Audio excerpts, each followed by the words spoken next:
Okay, welcome back to those handful of viewers I have with Mondays with Mario. This is the Wednesday edition. I've had some technical difficulties.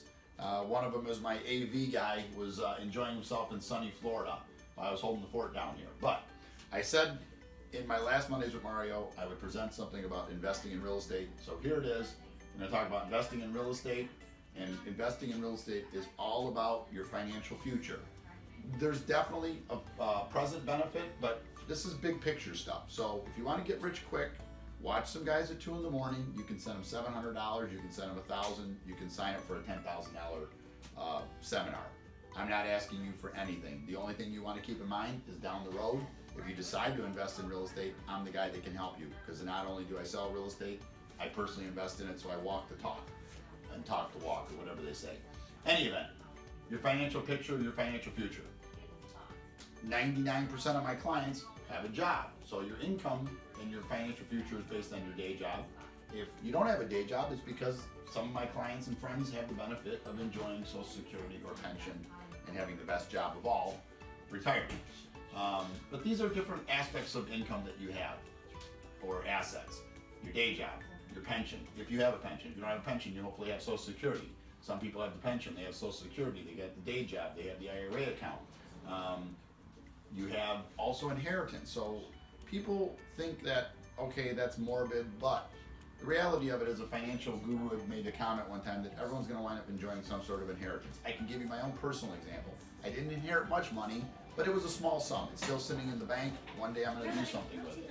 Last week I just had a family that sold a house in Roseville. They enjoy the benefit of $60,000 to split amongst the 4 of them. Mom and dad had a small mortgage, but they're still enjoying a $15,000 inheritance. Your personal home, that's what I do for a living. For the past 30 years, sell homes. Buy a house early, buy it while you're young, pay for it over time. As you get older, you're gonna find that you got a nice little nest egg there. Values go up, they go down, they go back up. Long term, we know real estate's a great investment. And your personal home is going to propel you into retirement by either giving you enough money to buy a smaller home when you downsize and actually keep some of your assets or your cash assets, because the difference between the home and the condo is going to provide you some additional cash, or it's going to provide you enough money to offset the cost of unfortunately paying for assisted living or a retirement home. But most people are going to wind up with a substantial amount of money if they just pay their home off, even if they have a modest home. Over $100,000 and hundreds of thousands of dollars often. Most of my clients have homes from anywhere from $150,000 to $500,000, some even more than that.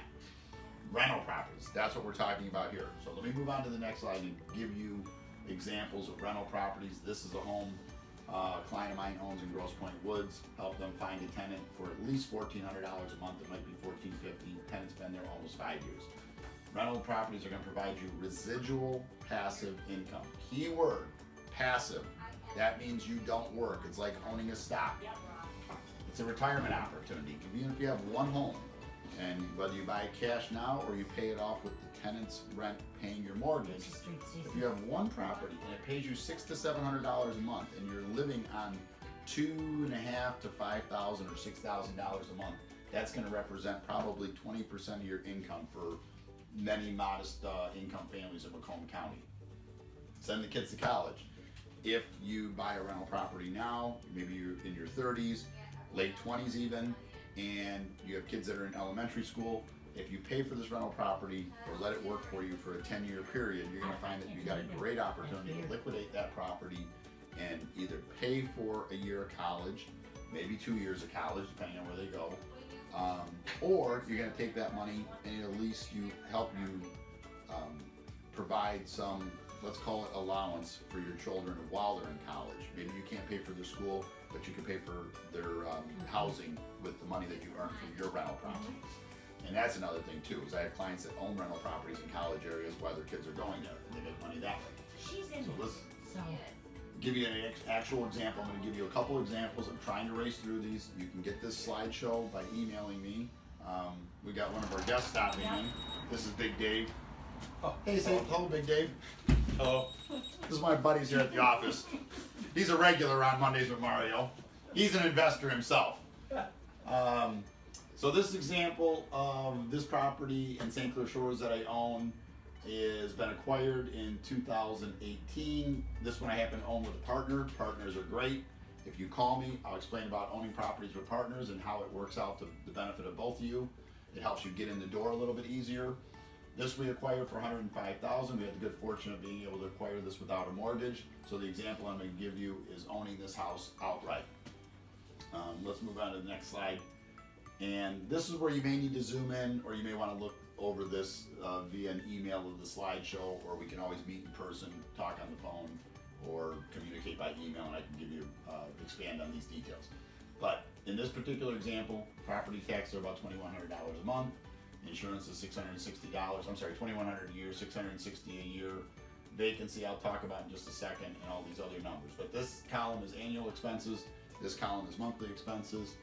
And in this particular case, the only thing I don't show you is that when I explain the rent as $13,800, that is based on $1,150 a month. Okay?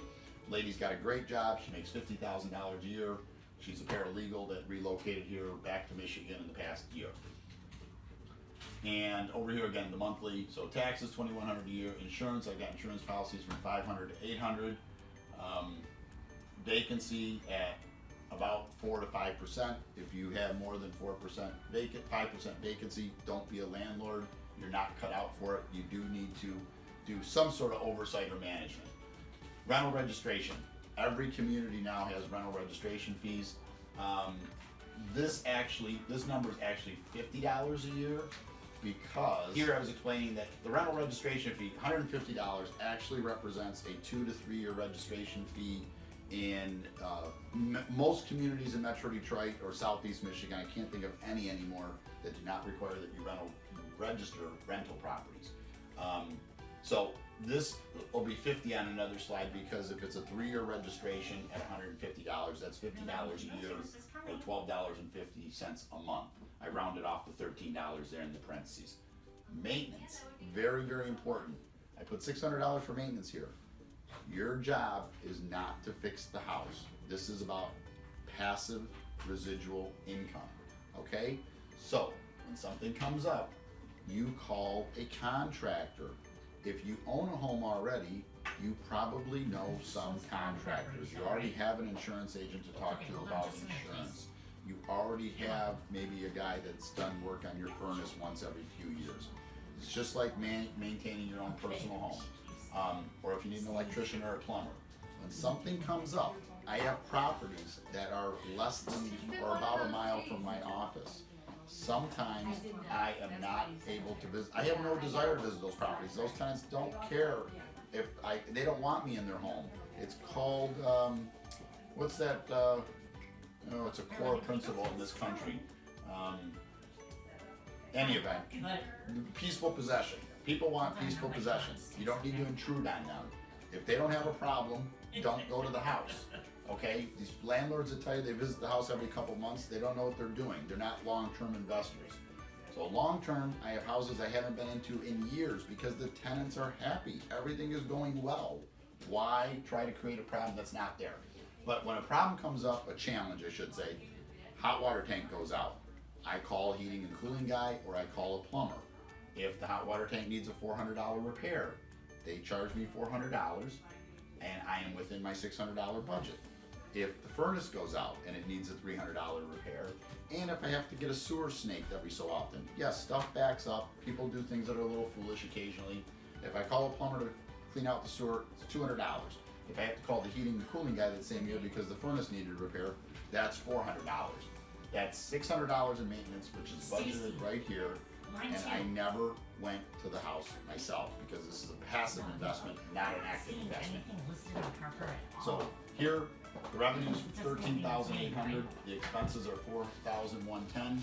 That means that my net income is $9,690, and I've invested in this case $105,000. So I have a 9.2% cash on cash return. So again, remember this.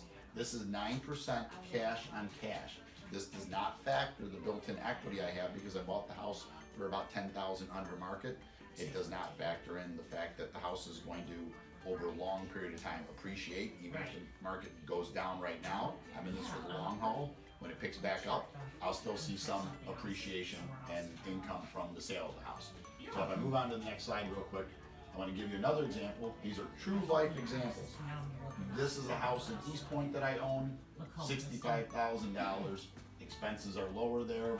Again, the rental registration, we're gonna clean that up. That should be $50 annually because it's $150 for 3 years.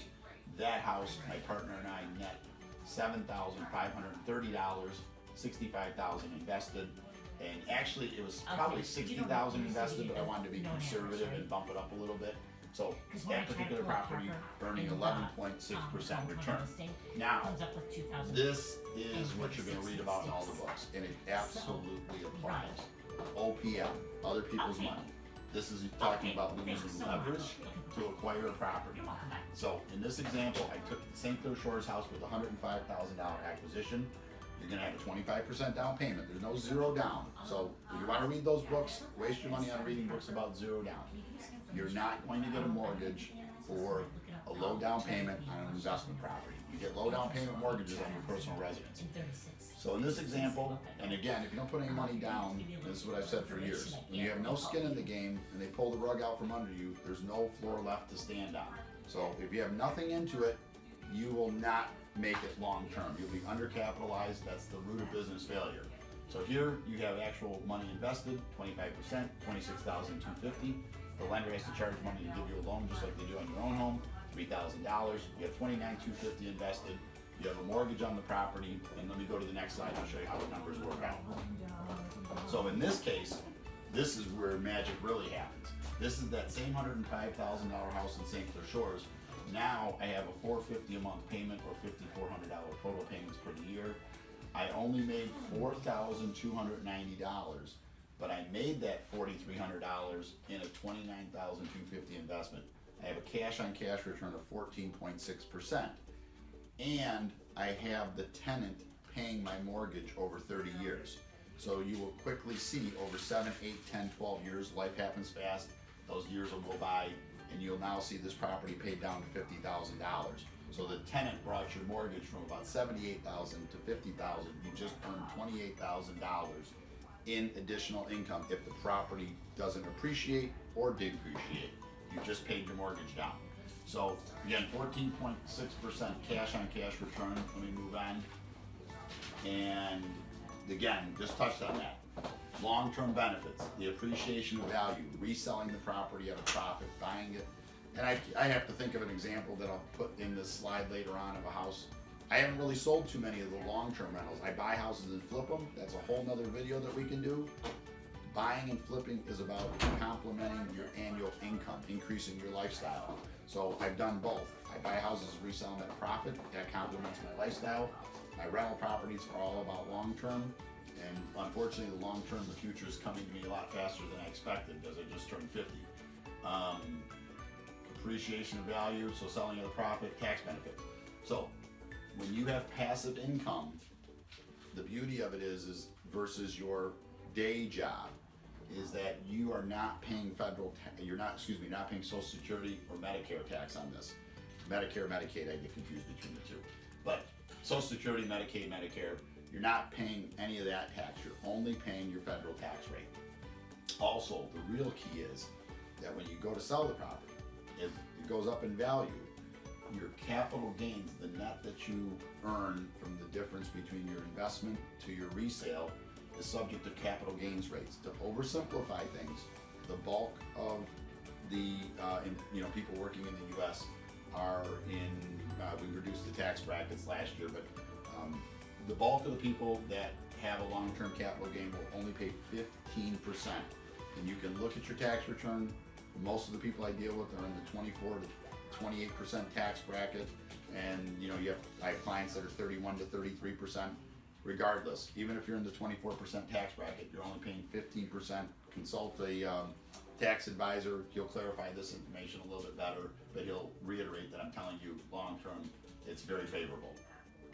Principal reduction of the mortgage, again, if you do this with leverage, I have a guy right now, as I do this video, I'm closing on a nice, solid 1960s built home in Warren The investor is going to acquire it for $51,000. He's well qualified, he's gonna take out a mortgage, he's gonna have $15,000 invested, and he's going to earn, on the low end, $10,000 in rental income. So, gross income. So he's gonna have net income of $6,500, and he's barely gonna have $15,000 invested in a nice solid house in Warren. What I said. And if he wants to pay it off sooner, over 30 years, he's going to increase his return because he's gonna get the principal reduction. So, we move on. The key is, call me, get a hold of me. We can talk about investing in real estate. I will find you opportunities from anywhere from as little as $50,000 to literally, there are people out there that have $250,000 suburban homes. They rent them out to professionals. They get $2,000+ a month. They earn only 7% on their money, but they're happy because they have good, solid real estate that they own. You can get a hold of me at my office. You can get a hold of me via email. And like I said, we'll meet, have a cup of coffee, and talk about future opportunities. Thanks for listening.